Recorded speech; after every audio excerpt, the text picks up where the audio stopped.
Justice Saqib Nisar کی جو ایک مبینہ آڈیو لیک تھی اس کی تحقیقات کے لیے ایک کمیشن بنانے کی درخواست دی گئی تھی۔ اس درخواست پر جب سماعت ہوئی تو 3 مواقع ایسے تھے جب انتہائی دلچسپ اور بڑی غیر معمولی قسم کی صورتحال پیدا ہوئی اور شریف فیملی کا ایک پراسرار اور جو پراکسی وکیل تھا وہ ان تینوں مواقع پر بڑی عجیب و غریب قسم کی کلا بازیاں کھاتا رہا۔ سب سے پہلے آپ کو بتائیں کہ اس سماعت کے دوران پاکستان بار کونسل کے نمائندے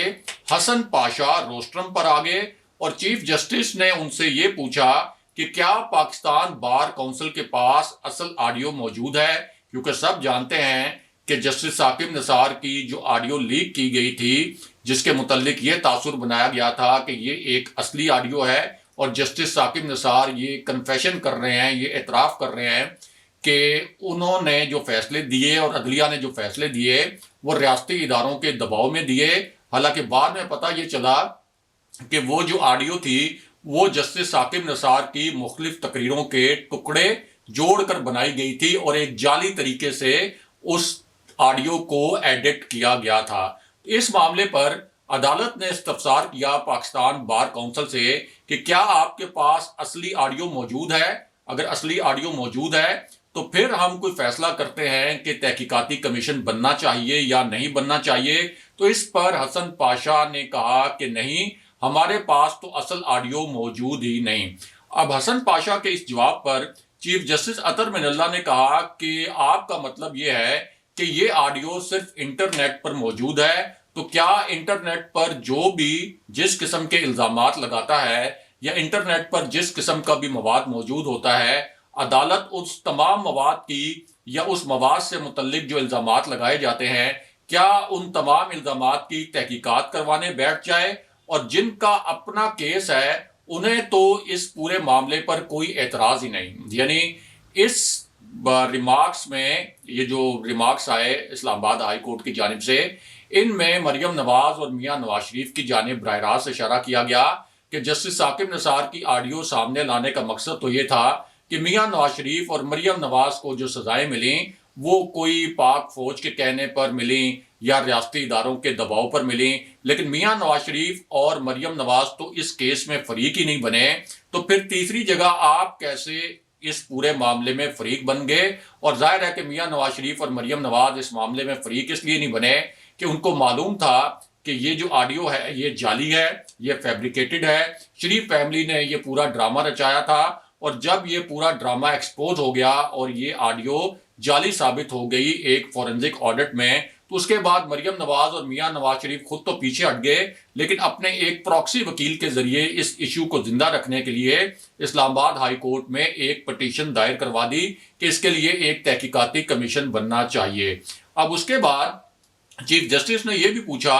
کہ کیا بار کونسل یہ کہتی ہے کہ ڈویژن بینچ جو ہے یہ معاملہ دیکھ ہی نہیں سکتا؟ اس دوران اٹارنی جنرل خالد جاوید نے اپنے دلائل میں کہا کہ عدالت کے سامنے ابھی کہا گیا کہ اگر یہ آڈیو جھوٹ نکلی تو یہ عدالت بری ہوگی، پھر کہا گیا کہ نہیں، اس عدالت پر ہمیں اعتبار ہے، آخر صرف ایک کیس کے لیے ہم کس حد تک جائیں گے، یہ ٹرینڈ اب ختم ہونا چاہیے۔ اور کہا یہ جا رہا ہے کہ ایک صاحب کی آڈیو پر ساری عدلیہ کمپرومائزڈ ہے، ساری عدلیہ نے سمجھوتا کر رکھا ہے، اور اس درخواست گزار میں اور رانا شمیم میں کیا فرق رہ گیا ہے؟ یعنی جس طریقے سے رانا شمیم ایک جھوٹا بیان حلفی لے کر عدالت میں آئے تھے لیکن بعد میں ان کا بیان حلفی ثابت ہو گیا کہ کس طریقے سے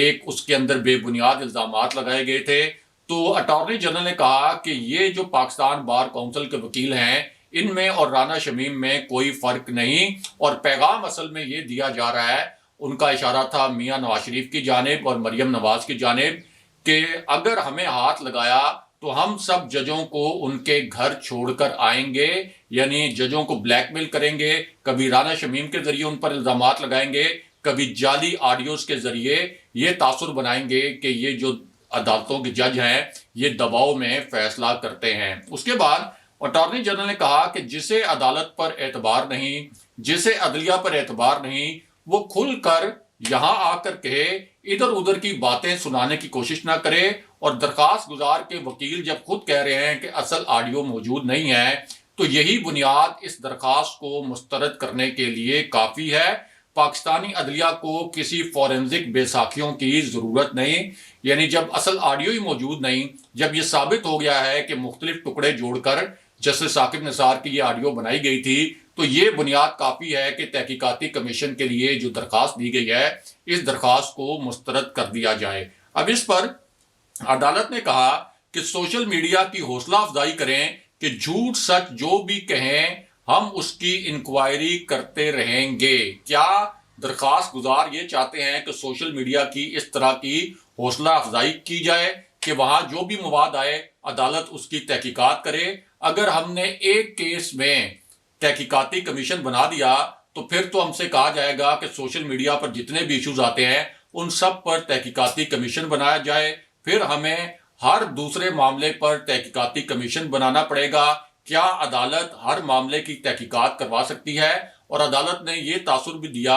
کہ مریم نواز کے پراکسی وکیل کے دلائل میں کسی قسم کی کوئی جان نہیں، اور یوں عدالت نے تحقیقاتی کمیشن بنانے کی درخواست پر فیصلہ محفوظ کر لیا ہے۔ بہرحال اب واپس آتے ہیں کہ میاں نواز شریف کے لیے کیا بہت بڑی مشکل کھڑی ہو گئی ہے اور لندن میں پچھلے 36 گھنٹے کے دوران کیا کچھ ہوتا رہا۔ تو معاملہ یہ ہے کہ میاں نواز شریف نے شہباز شریف کو بچانے کے لیے ایک بہت بڑا فراڈ کیا تھا، کیونکہ حکومت شہباز شریف کو نااہل کروانے کے لیے لاہور ہائی کورٹ میں دائر کرنے کے لیے ایک پٹیشن تیار کر چکی تھی، کیونکہ شہباز شریف نے لاہور ہائی کورٹ میں ایک جعلی بیان حلفی جمع کرایا تھا اور یہ گارنٹی دی تھی کہ میاں نواز شریف جو ہیں وہ واپس آئیں گے 4 ہفتے کا ٹریٹمنٹ کروانے کے بعد۔ اور شہباز شریف کو پھر 2 آپشن دیے گئے تھے اور ان سے یہ کہا گیا تھا کہ اب چونکہ آپ نے جھوٹا بیان حلفی جمع کرایا لاہور ہائی کورٹ میں، اس کے بعد میاں نواز شریف آپ کے دیے گئے ٹائم میں یعنی 4 ہفتے میں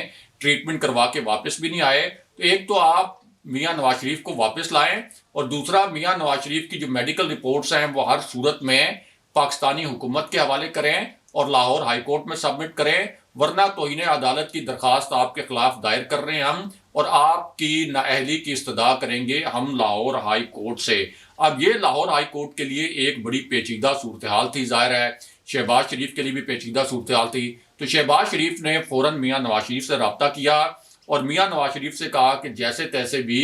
آپ جس قسم کی بھی میڈیکل رپورٹس بنواتے ہیں وہ میڈیکل رپورٹس جو ہیں وہ پاکستان بھجوائیں، اور اسی لیے میاں نواز شریف نے بڑی جلدی میں شہباز شریف کو توہین عدالت کی کارروائی سے بچانے کے لیے ایک میڈیکل رپورٹ بنوائی، لیکن یہ جو جعلی میڈیکل رپورٹ بنوائی گئی، اب اس معاملے میں ایک بڑی پیش رفت ہوئی ہے، اور وہ پیش رفت یہ ہے کہ حکومت نے میاں نواز شریف کی میڈیکل رپورٹس کا جائزہ لینے کے لیے باقاعدہ ایک میڈیکل بورڈ تشکیل دے دیا ہے، یعنی وہ رپورٹ جو کہ ابھی ایک بھارتی نیاد امریکی ڈاکٹر نے تیار کی تھی، جو کہ ایک جعلی رپورٹ تھی جس میں میاں نواز شریف کو صرف چہل قدمی کا مشورہ دیا گیا تھا، کورونا سے بچاؤ کا مشورہ دیا گیا تھا، اور یہ کہا گیا تھا کہ آپ صحت سینٹر کے قریب رہیں۔ تو یہ جو رپورٹ موصول ہوئی ہے اس پر اب ایک ریویو بورڈ بنایا ہے حکومت پاکستان نے، اور اس میڈیکل بورڈ کا سربراہ جو ہے وہ پروفیسر ڈاکٹر عارف ندیم کو مقرر کیا گیا ہے، اور ذرائع کا کہنا ہے کہ 9 رکنی یہ بورڈ ہے، 4 دن کے اندر اندر یہ رپورٹ پیش کرے گا میڈیکل کمیشن اپنی۔ اس کے علاوہ اٹارنی جنرل کے لیٹر پر محکمہ داخلہ پنجاب جو ہے اس نے میاں نواز شریف کی صحت سے متعلق جو نئی دستاویزات ہیں یہ بھی محکمہ صحت کو بھجوا دی ہیں۔ اب یہ جو بورڈ ہے یہ تحقیقات کرے گا کہ اصل میں میاں نواز شریف کا ٹریٹمنٹ آخری مرتبہ کب ہوا تھا، میاں نواز شریف کو اصل میں کیا بیماری ہے، کیا ان کا ٹریٹمنٹ اس وقت بھی جاری ہے، اور اگر یہ ٹریٹمنٹ ہو بھی رہا ہے تو یہ ٹریٹمنٹ کس نوعیت کا ہے اور کب تک جاری رہے گا، کیونکہ جو میڈیکل رپورٹ لندن سے بھجوائی گئی اس میں ایک جگہ پہ بھی یہ نہیں لکھا ہوا کہ میاں نواز شریف کا کس قسم کا ٹریٹمنٹ ہو رہا ہے، اور یہ بھی نہیں لکھا گیا کہ میاں نواز شریف کا ٹریٹمنٹ جو ہے وہ آگے کس وقت پہ پلان کیا جا رہا ہے اور اس کی ڈیوریشن کتنی ہوگی، وہ کب ختم ہوگا۔ تو یہ ساری تحقیقات اب پاکستان کی حکومت نے جو میڈیکل بورڈ بنایا ہے وہ میڈیکل بورڈ اس پورے معاملے کو ریویو کرے گا۔ لیکن میاں نواز شریف کے لیے ایک اور بہت بری خبر بھی ہے، اور اس خبر کے متعلق ایک طاقتور شخصیت نے 3 انکشافات کیے ہیں۔ یہ جو شخصیت ہے یہ ظاہر ہے کہ اسلام آباد کے جو اہم حلقے ہیں ان کے بھی بہت قریب ہے، یعنی وزیر اعظم عمران خان کے بھی بہت قریب ہے۔ اسی طرح راولپنڈی کے جو حلقے ہیں یعنی طاقتور حلقے جن کو فیصلہ ساز حلقے کہا جاتا ہے ان کے بھی بہت قریب ہے۔ بڑی باخبر شخصیت ہے، پاکستان کی انٹیلیجنس ایجنسیز اس شخصیت کو رپورٹ کرتی ہیں۔ تو اس شخصیت نے اب 3 بڑے انکشافات کیے ہیں، اور یہ انکشافات ایک ایسے وقت میں کیے گئے جب اسٹیبلشمنٹ اور میاں نواز شریف کے درمیان مبینہ ڈیل کے حوالے سے کچھ نئی اطلاعات اور کچھ آپ کہہ سکتے ہیں نئی افواہیں پھیلائی گئیں، اور جاوید لطیف جو کہ مسلم لیگ نون کے بڑے آپ کہہ سکتے ہیں کہ میاں نواز شریف اور مریم نواز کے کیمپ کے بڑے خاص قسم کے کارندے ہیں، اب انہوں نے کہا کہ میاں نواز شریف اگلے چند ہفتوں میں پاکستان ہوں گے۔ یہ تازہ ترین انہوں نے سٹیٹمنٹ دیا، اور اس کے بیک گراؤنڈ میں یہ کہا گیا کہ میاں نواز شریف کی واپسی کے لیے ایک ڈیل جو ہے وہ بہرحال کہیں نہ کہیں شریف خاندان اور اسٹیبلشمنٹ کے درمیان ہو رہی ہے، لیکن اب اس کے اوپر حتمی طور پر جو تجاویز تیار کی جانی ہے ان میں سے کچھ تجاویز پر اتفاق رائے ہونا باقی ہے، لیکن اس طرح کا ایک پختہ تاثر بنایا گیا کہ میاں نواز شریف تو واپس اسی ڈیل کے تحت آئیں گے، حالانکہ حقیقت یہ تھی کہ میاں نواز شریف نے کسی صورت واپس نہیں آنا تھا۔ اب اس پوری صورتحال میں یہ جو شخصیت ہیں انہوں نے 3 جو انکشافات کیے ہیں مختصراً آپ کے سامنے رکھتے ہیں۔ ایک تو ان کا یہ کہنا ہے کہ اپوزیشن بہت تحریک عدم اعتماد کا شور مچا رہی ہے، یہ کہہ رہی ہے کہ ہمارے پاس نمبر پورے ہیں۔ میں پورے وثوق کے ساتھ کہتا ہوں، میں نے جو اہم حلقے ہیں ان کی پلس بھی چیک کر لی ہے، اور ہماری پوری تسلی ہے کسی صورت بھی یہ تحریک عدم اعتماد نہیں آئے گی، اور یہ تحریک عدم اعتماد اگر لے کے بھی آئیں گے تو کسی بھی صورت ان کے نمبر پورے نہیں ہوں گے، کیونکہ ہمارے پاس یہ پکی اطلاع ہے کہ اسٹیبلشمنٹ ان کو کسی بھی طرح سے سپورٹ نہیں کر رہی۔ اسی طرح اس شخصیت نے دوسرا انکشاف یہ کیا کہ یہ بہت تاثر دیا جا رہا ہے کہ شریف فیملی کی اسٹیبلشمنٹ کے ساتھ کوئی ڈیل ہو گئی ہے، اور اس ڈیل کے تحت میاں نواز شریف واپس آئیں گے۔ تو ہمارے پاس یہ اطلاع موجود ہے کہ اسٹیبلشمنٹ نے میاں نواز شریف کو واپسی کا کسی قسم کا کوئی اشارہ نہیں دیا،